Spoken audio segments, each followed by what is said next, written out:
Assalamualaikum warahmatullahi wabarakatuh. Anak-anak kelas 5, selamat berjumpa dan bertemu kembali dengan Pak Wahyu. Pada video pembelajaran kali ini, yang ingin Bapak sampaikan adalah materi tentang kisah keteladanan Luqman Al-Hakim. Baiklah anak-anak sekalian, silakan kalian perhatikan dan kalian simak video pembelajaran yang Bapak sampaikan ini sampai selesai supaya kalian bisa memahami atau mengerti tentang kisah keteladanan Luqman Al-Hakim. Kisah Luqman Al-Hakim. Luqman Al-Hakim bukanlah seorang nabi. Namun, nama Luqman telah diabadikan oleh Allah Subhanahu wa taala di dalam Al-Qur'an, yaitu di dalam surah yang ke-31, yaitu surah Luqman. Beliau bukan nabi, namun namanya diabadikan di dalam Al-Qur'an. Tentu beliau memiliki kelebihan tersendiri, sehingganya Allah meninggikan derajatnya sampai mengabadikan namanya berada di dalam Al-Quran. Lantas siapakah itu Luqman Al-Hakim?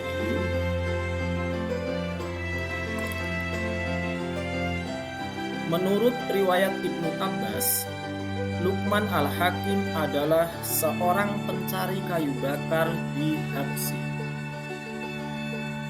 Ia tidak terlahir dari kalangan nabi, juga bukan dari kalangan ulama,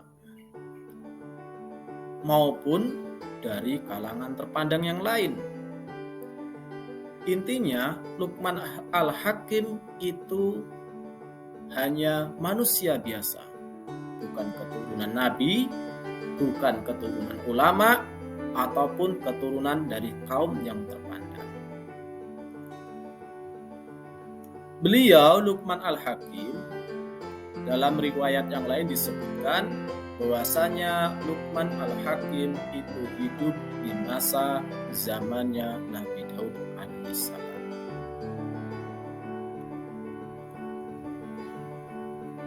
Luqman Al-Hakim adalah orang yang selalu bertakwa kepada Allah Subhanahu wa taala. Juga memiliki akhlak yang sangat mulia.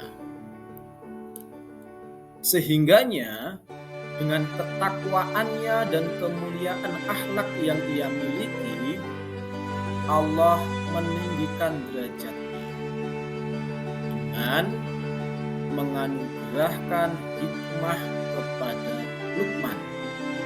Sehingganya Luqman itu diberi gelar Luqman Al-Hakim, yaitu Luqman yang dianugerahi hikmah. Lantas apakah itu yang disebut dengan hikmah?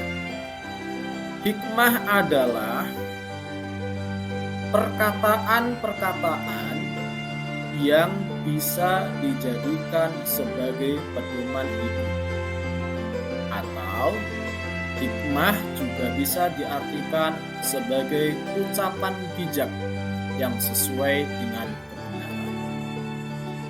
Jadi yang diucapkan atau yang dikatakan oleh Luqman itu senantiasa kata-kata yang mengandung sebuah kebenaran. Oleh karena itulah maka Luqman mendapatkan gelar sebagai Luqman Al-Hakim, yaitu Luqman yang dianugerahi hikmah oleh Allah Subhanahu wa taala. Anak-anak sekalian, ada banyak pelajaran yang bisa kita ambil dari kisahnya Luqman Al-Hakim. Namun, pada pembelajaran kita di kelas 5 ini, kurang lebih ada 4 pelajaran yang bisa kita ambil dari kisahnya Luqman Al-Hakim. Yang pertama yaitu tentang akidah. Yang kedua, tentang bagaimana berbuat baik kepada kedua orang tua. Yang ketiga, tentang ibadah. Dan yang keempat adalah tentang muamalah. Keempat pelajaran dari kisah Luqman Al-Hakim ini itu diabadikan oleh Allah Subhanahu wa taala dalam surah Luqman ayat ke-13, 14, 17 dan 18. Nah, silahkan kalian ikuti, kalian simak sampai selesai tentang pelajaran dari kisah Luqman Al-Hakim ini. Pelajaran yang pertama yaitu tentang akidah. Tentang akidah ini, Luqman Al-Hakim telah menasehati putranya yang diabadikan oleh Allah Subhanahu wa taala dalam surah Luqman ayat 13.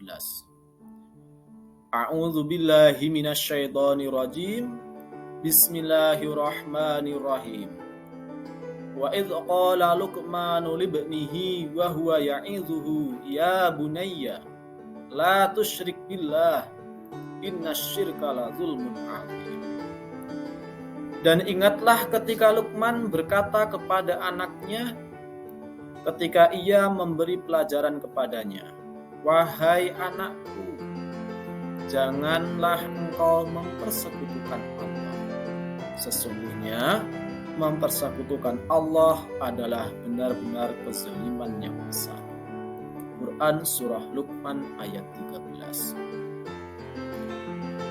Pada ayat ini menceritakan tentang kisah Luqman yang menasehati putranya bahwasanya dilarang untuk berbuat syirik,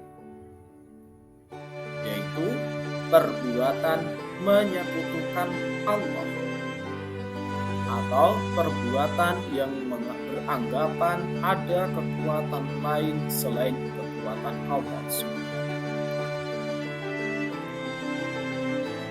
Pada ayat ini disebutkan bahwasanya perbuatan syirik itu adalah sebuah kezaliman yang besar. Apa itu zalim? Yang dinamakan zalim adalah menempatkan sesuatu bukan pada tempatnya. Nah, manusia seyogianya itu hanya meminta pertolongan kepada Allah Subhanahu.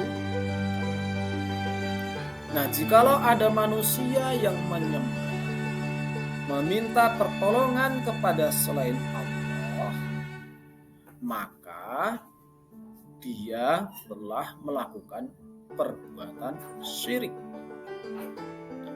Orang yang melakukan perbuatan syirik ini disebut sebagai orang musyrik. Dan orang tersebut telah melakukan perbuatan zalim. Jadi, mari kita sama-sama mantapkan hati kita bahwasanya tidak ada Tuhan yang patut dan berhak untuk disembah selain Allah Subhanahu wa ta'ala. Dan jangan pernah kita menganggap ada kekuatan lain atau menyembah sesuatu yang lain kepada selain Allah, karena perbuatan kita tersebut termasuk perbuatan syirik. Dan orang yang melakukan perbuatan syirik berarti telah melakukan perbuatan zalim. Itulah pelajaran pertama tentang akidah dari Luqman. Pelajaran yang kedua dari kisah Luqman Al-Hakim adalah tentang wasiat beliau. Apa wasiatnya? Wasiatnya adalah agar manusia, kita selalu berbuat baik kepada kedua orang tua, dan selalu mengucapkan rasa syukur kita kepada Allah Subhanahu wa Ta'ala. Wasiat beliau tersebut telah diabadikan oleh Allah Subhanahu wa Ta'ala dalam Quran surah Luqman ayat 14 yang berbunyi, Bismillahirrahmanirrahim, wa wassaynal insana biwalidayhi hamalathu ummuhu wahnan ala wahni wa fisaluhu fi amaini anishkur li waliwalidayk ilayyal masir. Dan kami perintahkan kepada manusia agar berbuat baik kepada kedua orang tuanya. Ibunya telah mengandungnya dalam keadaan lemah yang bertambah-tambah dan menyapihnya dalam usia 2 tahun. Bersyukurlah kepadaku dan kepada kedua orang tuamu. Hanya kepadakulah kembalimu. Quran surah Luqman ayat 14. Demikianlah pelajaran yang kedua yang bisa kita ambil dari kisahnya Luqman Al-Hakim, yaitu tentang wasiat beliau agar kita selalu berbuat baik kepada kedua orang tua dan selalu bersyukur kepada Allah Subhanahu wa Ta'ala. Anak-anak sekalian, pelajaran yang ketiga dari kisah Luqman Al-Hakim adalah tentang ibadah. Berkaitan tentang ibadah ini, apa yang telah dipesankan atau telah dinasihatkan oleh Luqman Al-Hakim kepada anak-anak telah dirangkum oleh Allah Subhanahu wa Ta'ala dalam Quran surah Luqman ayat 17 yang berbunyi, Bismillahirrahmanirrahim, Ya bunayya aqimis sholata wa'mur bil ma'ruf wanha 'anil munkar wasbir 'ala ma asabak inna dzalika min azmi. Wahai anakku, laksanakanlah sholat dan suruhlah manusia berbuat yang ma'ruf dan mencegah mereka dari yang munkar, dan bersabarlah terhadap apa yang menimpamu, sesungguhnya yang demikian itu termasuk perkara yang benar. Quran surah Luqman ayat 17. Ada 3 inti nasihat Luqman Al-Hakim kepada anak-anaknya terkait tentang ibadah. Yang pertama yaitu perintah untuk melaksanakan sholat. Sebagaimana kita ketahui bersama, sholat di sini adalah sholat 5 waktu, adalah kewajiban seorang muslim yang tidak boleh untuk ditinggalkan. Yang kedua yaitu perintah untuk amar ma'ruf nahi munkar, mengajak kepada kebaikan dan mencegah untuk berbuat munkar.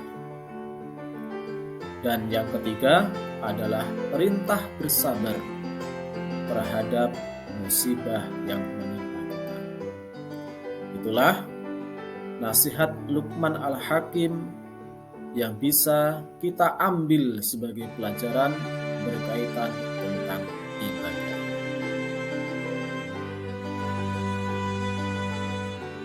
Pelajaran yang terakhir atau yang keempat dari kisah Luqman Al-Hakim yang kita bisa ambil adalah yaitu tentang muamalah. Apa itu muamalah? Muamalah adalah hubungan sesama manusia. Nah, berkaitan dengan muamalah ini, Luqman Al-Hakim telah memberikan nasihatnya kepada anak-anaknya.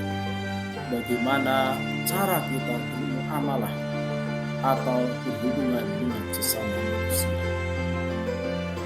Sebagaimana telah Allah abadikan dalam Quran surah Luqman ayat 18 yang berbunyi, Bismillahirrahmanirrahim, wala tusair khaddaka linnasi wala tamshi fil ardi marha innallaha la yuhibbu kulla mukhtalin fakhur.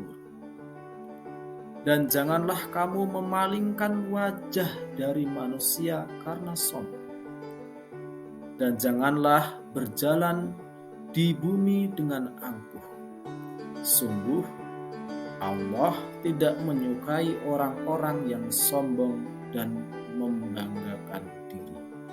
Quran Surah Luqman ayat 18. Dari ayat tersebut ada dua hal yang kita tidak boleh lakukan ketika kita bermuamalah atau berhubungan dengan sesama manusia. Yang pertama, jangan sekali-kali kita memalingkan wajah kita saat kita bertemu atau saat kita berbicara dengan satu sama lain. Yang kedua, dan janganlah sekali-sekali kita berjalan di muka bumi ini dengan rasa angkuh. Kenapa? Karena Allah benar-benar tidak menyukai terhadap orang-orang yang sombong dan orang-orang yang membanggakan. Nah, demikianlah anak-anak sekalian, nasihat Luqman Al-Hakim kepada anak-anaknya tentang muamalah. Ada dua yang tidak boleh kita lakukan saat kita berhubungan dengan sesama manusia. Yang pertama, jangan berlaku sombong, dan yang kedua, jangan kita berlaku angkuh. Anak-anak sekalian, demikianlah materi yang bisa Bapak sampaikan dalam video pembelajaran ini. Terkait dengan materi yang Bapak sampaikan ini, intinya ada 4 pelajaran yang bisa kita ambil dari kisah Luqman Al-Hakim. Yang pertama yaitu tentang akidah, yang kedua tentang berbuat baik kepada kedua orang tua, yang ketiga tentang ibadah, dan yang keempat adalah tentang muamalah. Keempat pelajaran ini semuanya telah diabadikan oleh Allah Subhanahu wa taala dalam Al-Qur'an surah Luqman ayat 13, 14, 17 dan 18. Untuk memantapkan pemahaman kalian atas materi yang telah Bapak sampaikan ini, silahkan kalian mainkan kuisis yang telah Bapak sediakan di deskripsi video pembelajaran ini. Demikianlah yang bisa Bapak sampaikan. Bapak sudahi, wabillahi taufiq wal hidayah. Wassalamualaikum warahmatullahi wabarakatuh.